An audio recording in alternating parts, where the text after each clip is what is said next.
Good morning student. आज हम लोग DElEd first year unit 1 paper 9 के चैप्टर पृथ्वी को देखेंगे। पृथ्वी, इसके अंतर्गत हम लोग बहुत कुछ देखने जा रहे हैं। ये है हमारी ब्यूटीफुल अर्थ।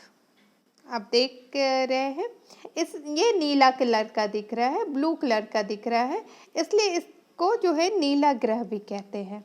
आइए हम लोग इसमें क्या क्या पढ़ेंगे, उसके इम्पोर्टेंस तथ्यों को देखें। तो इसमें जो हम लोग महत्वपूर्ण तथ्य देखेंगे आज, सौरमंडल की उत्पत्ति विकास के सिद्धांत को देखेंगे, सौरमंडल को देखेंगे, पृथ्वी को देखेंगे, पृथ्वी की गति, ऋतु परिवर्तन, दिन रात। इन महत्वपूर्ण तथ्यों पे हम इस चैप्टर के अंतर्गत प्रकाश डालेंगे। सबसे पहले हम लोग सौरमंडल की उत्पत्ति और विकास के सिद्धांत को देखते हैं। तो सौरमंडल की उत्पत्ति और विकास के सिद्धांत को देखने से पहले कई जो है भ्रांतियां रही कि सौरमंडल बना कैसे, कहाँ से ये सन आया, ये तारे कहाँ से आए, प्लैनेट्स कहाँ से आए। तो इसके संबंधित कई जो है भ्रांतियां रही। तो इस भ्रांतियों के संबंध में कई दार्शनिक ने अपनी कल्पनाएं दी, परिकल्पना दी, हाइपोथेसिस दिया। इसमें जो सबसे पहले जो है जर्मन दार्शनिक ने दिया और सबसे लोकप्रिय जो सिद्धांत हुआ और कई वर्षों तक इसको मान्यता सिद्धांत को मिली, वो सिद्धांत इमैनुअल कांट महोदय ने दिया। ये एक जर्मन दार्शनिक थे। वर्तमान समय में जो सिद्धांत अभी प्रचलित है वो बिग बैंग थ्योरी है, जिसे एक्सपेंडिंग यूनिवर्स थ्योरी भी कहा जाता है। बिग बैंग थ्योरी को ही एक्सपेंडिंग यूनिवर्स थ्योरी कहा जाता है और ये सिद्धांत जो है 1920 ईस्वी में एडविन हबल ने दिया। ये काफ़ी जो है आपके एग्जाम्स में, कॉम्पिटिटिव एग्जाम में क्वेश्चन आते हैं। बिग बैंग थ्योरी किसने दिया? एडविन हबल ने। या एक्सपेंडिंग यूनिवर्स थ्योरी किसने दिया? तो एडविन हबल ने। कब दिया? 1920 में। तो ये जो बिग बैंग थ्योरी है, इसके अनुसार ऐसा माना जाता है कि आज से करीब 13.7 अरब वर्ष पहले 13.7 अरब वर्ष पहले जो है पृथ्वी एक गोलक के रूप में थी, एक पिंड के रूप में। पृथ्वी नहीं, पूरे ब्रह्मांड जो है एक गोलक के रूप में हुआ करती थी और इसमें भयानक विस्फोट हुआ और इस विस्फोट के कारण जो है ब्रह्मांड का विस्तार हुआ, जो आज भी जारी है। इस कारण इसको एक्सपेंडिंग यूनिवर्स थ्योरी भी कहते हैं। सौरमंडल, सोलर सिस्टम को हम लोग देखेंगे, क्योंकि सोलर सिस्टम में अर्थ के बारे में कई सारी जो है जानकारियाँ दी गई, सूर्य से संबंधित, तारे से संबंधित। तो सबसे पहले सर्वप्रथम जो है अरस्तु ने कहा कि पृथ्वी जो है गोलाकार है। उससे पहले कई परिकल्पनाएं आई और बहुत सारे दार्शनिक ने कहा नहीं, ये तस्तरी नुमा है। किसी ने कहा नहीं, पृथ्वी जो है चपटी है। तो चपटी बोलने का मतलब कि आगे जाएंगे तो हम गिर जाएंगे, तो ऐसा नहीं है। तो अरस्तु ने सर्वप्रथम कहा कि नहीं, पृथ्वी चपटी नहीं है, तस्तरी नुमा नहीं है, ये एक गोल है। 140 ईस्वी में टॉलेमी, ये एक दार्शनिक रहे, इन्होंने कहा जो है पृथ्वी जो है ब्रह्मांड के केंद्र में स्थित है, यानी कि पृथ्वी बीच में है और सभी ग्रह जो हैं उसके चारों ओर चक्कर काटते हैं।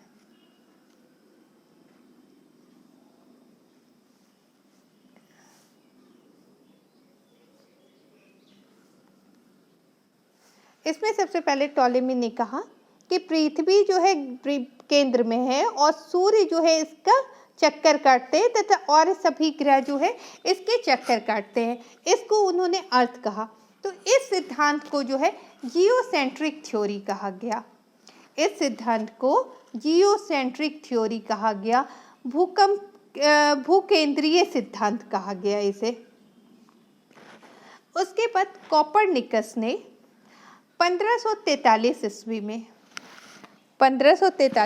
में कोपरनिकस ने कहा कि नहीं, पृथ्वी जो है केंद्र में नहीं है, केंद्र में जो है सूर्य है। इनका मानना था कि ये सन है, ये केंद्र में है और पृथ्वी इसका चक्कर काट रही है तथा अन्य ग्रह जो है इसका चक्कर काट रही है, ये सन बीच में है। तो इस सिद्धांत को जो है कौन सा सिद्धांत कहा गया? हेलियोसेंट्रिक थ्योरी कहा गया। इस सिद्धांत को हेलियोसेंट्रिक थ्योरी कहा गया। यहाँ पे दो सिद्धांत हैं। सबसे पहले टॉलेमी ने क्या कहा? जियोसेंट्रिक थ्योरी दिया, यानी कि पृथ्वी बीच में है और सूर्य जो है उसके चारों ओर चक्कर काट रहा है। दूसरा जो सिद्धांत महत्वपूर्ण है वो कोपरनिकस दिया। इन्होंने कहा कि जो है नहीं, पृथ्वी बीच में नहीं है, बीच में जो है सन है और सारे ग्रह पृथ्वी इनके चक्कर काट रहे हैं और आज भी ये सिद्धांत मान्य है। ये सिद्धांत जो है 1543 ईस्वी में दिया गया। 1805 ईस्वी में हर्शेल जो है उन्होंने कहा कि सौरमंडल जो है तारों का एक विशाल पुंज है। इसमें कई तारे हैं, मिलियन स्टार्स है और ये तारों का एक विशाल पुंज है और जिसे आकाशगंगा या मंदाकिनी कहा जाता है। मतलब एक तारे का विशाल पुंज को क्या कहते हैं? आकाशगंगा कहते हैं। हमारा जो सौरमंडल है वो मिल्की वे गैलेक्सी में स्थित है। हमारा जो यानी कि हमारा सौरमंडल कहने का मतलब है जिसमें सूर्य है, चंद्रमा है, पृथ्वी है और सारे प्लैनेट्स है, सैटेलाइट्स है, एस्ट्रॉइड है, ये सब मिल्की वे में स्थित है। थोड़ा सा हम लोग आकाशगंगा को जानते हैं। आकाशगंगा आखिर है क्या? आकाशगंगा जो है तारों का एक विशाल पुंज है। इसमें मिलियन स्टार रहते हैं। अंतरिक्ष में 10,000 मिलियन गैलेक्सी है। ये पूरे अंतरिक्ष में, जिसे आकाश बोल सकते हैं, ब्रह्मांड में बोल सकते हैं, इसमें कुल जो गैलेक्सी है वो 10,000 गैलेक्सी है। मतलब हमारे जैसा कितना गैलेक्सी है वो पता नहीं, जिसमें मिलियन स्टार्स हैं। प्रत्येक गैलेक्सी में 100,000 मिलियन स्टार्स हैं। ये जो एक गैलेक्सी में, प्रत्येक गैलेक्सी में, ये सन तो है ही, प्लैनेट्स है, इसके अलावा 100,000 मिलियन स्टार्स है। जो हमें रात में टिमटिमाते हुए तारे दिखते हैं, उस तरह के तारे जो है एक गैलेक्सी में 100,000 मिलियन है। हमारी पृथ्वी जो है वो ऐरावत पथ, हमारी पृथ्वी ऐरावत पथ, दुग्ध मेखला या मिल्की वे में स्थित है। ये तीनों एक ही हैं, ऐरावत पथ या दुग्ध मेखला या मिल्की वे में स्थित है। और ये जो है सर्पिला है, स्पाइरल है।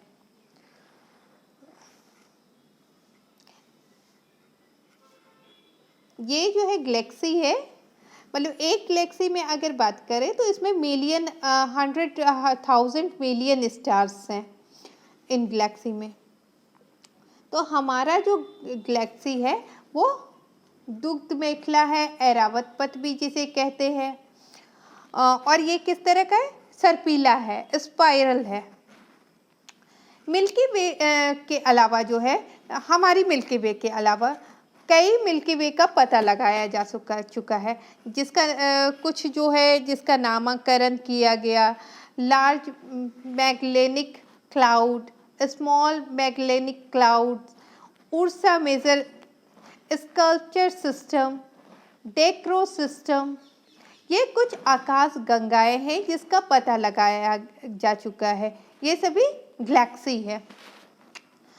अगर आप रात में आकाश देखते होंगे तो उसमें आपको एक तारा का समूह दिखता होगा, जो 7 तारे एक लाइन में है, जिसे सप्तऋषि कहते हैं। अगर आप देखेंगे तो आपको हमेशा वो लगभग उत्तर दिशा की ओर दिखेगा। आप उसमें देखेंगे वो जो है उर्सा मेजर जो है मिल्की वे का एक पार्ट है। वो उर्सा मेजर मिल्की वे यहाँ पे सॉरी गलत से लिखा गया, उर्सा मेजर होगा, माइनर नहीं होगा, यहाँ पे मेजर होगा।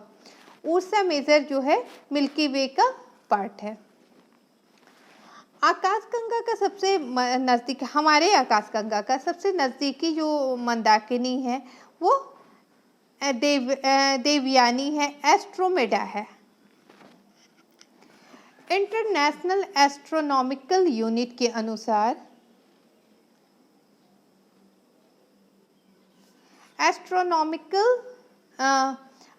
इंटरनेशनल एस्ट्रोनॉमिकल यूनिट के अनुसार IAU के अनुसार आकाशगंगा जो है आकाश में अभी तक 88 तारामंडल है।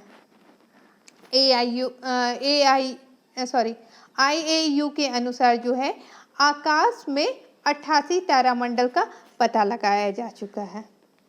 चलिए थोड़ा सा हम लोग इमेज देख लेते हैं। ये जो है हम गैलेक्सी का इमेज है। किसी भी कोई भी गैलेक्सी लगभग इसी प्रकार की होती है, जिसमें 100,000 मिलियन स्टार होते हैं, 100 मिलियन स्टार्स इसमें होते हैं एक गैलेक्सी में। और ये है हमारा मिल्की वे, ऐरावत पथ। हम लोग ने पहले भी पढ़ा कि ये जो है बिल्कुल राउंड नहीं होके ये सर्पिला है, स्पाइरल है। तो ये हमारा मिल्की वे है, जिसमें जो है सूर्य, पृथ्वी, चंद्रमा और सारे प्लैनेट्स, 8 प्लैनेट, उसके बाद उसके जो है सैटेलाइट्स, एस्ट्रॉइड, मेट्रोरॉइड, सारे इसके अंतर्गत ही सम्मिलित हैं।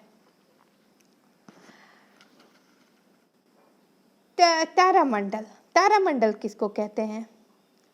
तो तारामंडल तारों का समूह होता है।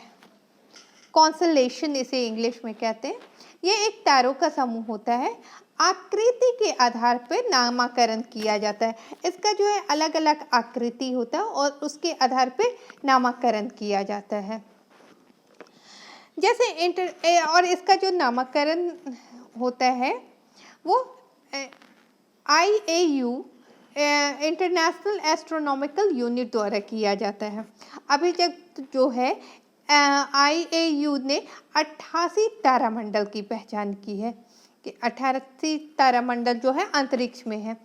इसमें सेंटरस जो है, लियो है, एंड्रोमेट्रा है, कैंसर है, उर्सा मेजर है। अभी मैंने बताया कि आप रात में अगर आकाश देखोगे तो इसमें एक सप्तऋषि तारामंडल दिखता है जो उर्सा मेजर का पार्ट है, और ये नॉर्थ हेमिस्फीयर में है, यानी कि उत्तरी गोलार्ध में है सप्तऋषि तारामंडल। हाइड्रा, ये सभी जो है तारामंडल है जिसकी पहचान जो है IAU इंटरनेशनल एस्ट्रोनॉमिकल यूनिट ने किया है। अगर सप्तऋषि तारामंडल देखें तो ये कुछ इस तरह देखेगा, क्वेश्चन मार्क की तरह। और इससे जो है रात के समय प्राचीन काल में जो है उत्तर दिशा का ज्ञान होता था, क्योंकि इसके जो सीध में जो है वो ध्रुव तारा दिखता है। अगर यहाँ से करें तो इसके सीध में ठीक ध्रुव तारा दिखता है, जिसे प्राचीन काल में जिस समय दिशा का ज्ञान करना होता था तो इस रात्रि में ध्रुव तारा से उत्तर दिशा का पता चल जाता था, ज्ञान मिल जाता था। ये जो है सप्तऋषि तारामंडल कुछ इस प्रकार का होता है। ये आप देखोगे तो क्वेश्चन मार्क जैसा दिखेगा। आप मुझे देख के बताओगे कि आपने देखा या नहीं, सप्तऋषि को पहचान रहे हो या नहीं। तारे क्या होते हैं? तारे जो है आकाशगंगा में के घूर्णन से ब्रह्मांड में विद्यमान, जब आकाशगंगा घूर्णन कर रही थी बहुत पहले या आज भी बहुत सारे तारा जो है हमेशा जन्म लेता है, हमेशा मृत्यु होती है। ये नहीं है कि तारा एक बार बन गया तो इसकी मृत्यु नहीं होगी, इसकी भी मृत्यु होती है और इसका भी निर्माण होता है। तो आकाशगंगा के घूर्णन से ब्रह्मांड में विद्यमान गैसों का जो मेघ होता है उससे ये प्रभावित होता है एवं परस्पर गुरुत्वाकर्षण के कारण उसके केंद्र में नाभिकीय संलयन होता है। जब ये घूर्णन करते हैं तो इसके केंद्र में जो है गुरुत्वाकर्षण उत्पन्न होता है और इसमें नाभिकीय संलयन होता है, न्यूक्लियर फ्यूजन शुरू हो जाता है और इससे ही न्यूक्लियर फ्यूजन से ही हीट और लाइट मिलता है। न्यूक्लियर फ्यूजन के कारण ही हमें सन से कोई भी स्टार से हीट और लाइट मिलता है। जो हम रात में तारों को देखते हैं ट्विंकलिंग करते हुए, तो ये लाइट दिखता है हमें, तो ये किस कारण से होता है? ये न्यूक्लियर फ्यूजन के कारण से होता है। और आप बोलोगे क्या कि हमें गर्मी का एहसास नहीं होता है स्टार से, तो वो इतनी ज़्यादा दूरी पे है, इस कारण हमें गर्मी का उससे एहसास नहीं होता है। और इस प्रक्रिया में जो है हाइड्रोजन के हीलियम में बदलने की प्रक्रिया आरंभ हो जाती है।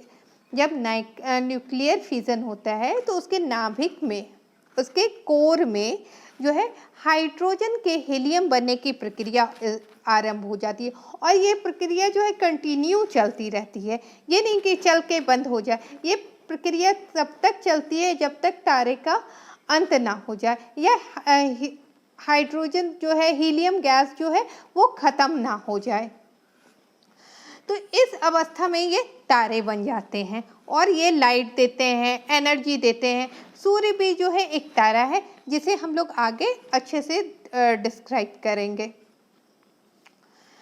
नेक्स्ट क्लास में हम लोग हमारा सौरमंडल देखेंगे, आवर सोलर सिस्टम, जिसमें हम लोग सन को देखेंगे, सूर्य को देखेंगे, प्लैनेट्स को देखेंगे, सैटेलाइट को देखेंगे, एस्टेरॉइड को देखेंगे, धूमकेतु किसे कहते हैं, पुच्छल तारा, उल्का जो आप रात के समय गिरते हुए देखते हो और शायद उससे विश भी मांगते हो, तो हम लोग उल्का को देखेंगे। उल्कास्म किसे कहते हैं उसको देखेंगे। उल्का और उल्कास्म में क्या अंतर है उसको देखेंगे।